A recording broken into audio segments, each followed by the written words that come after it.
Hi guys! Welcome back to our YouTube channel. Please don't forget to like, share, and subscribe para lagi kayong updated sa mga video na i-upload ko sa aming YouTube channel.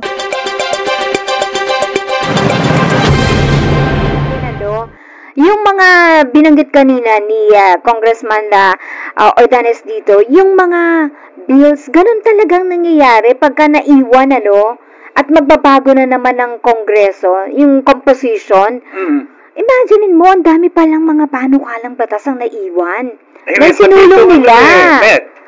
Itong Universal Healthcare Act. Yun. Akala ko ba naman para sa atin lahat ito Yes. Para bakit sa Senado po mukhang natenga din po ito? Hindi ba, yung Universal Health Act. Apo. Yun po yung kay Senator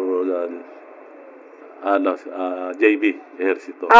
Okay. Yung pong Universal Pension Act na para sa lahat ng senior citizens na kung magiging batas po ay lahat tayong senior citizens ay makakatanggap na ng buwanang pensyon.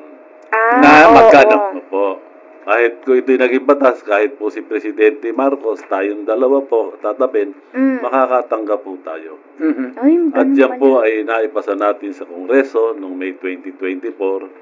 Ang nakakalungkot, pagdating po sa Senado, ay nabinbina na naman. Kasama po yan dun sa siyam na House bills na naiakyat natin. Thanks for watching! Please don't forget to like, share, and subscribe!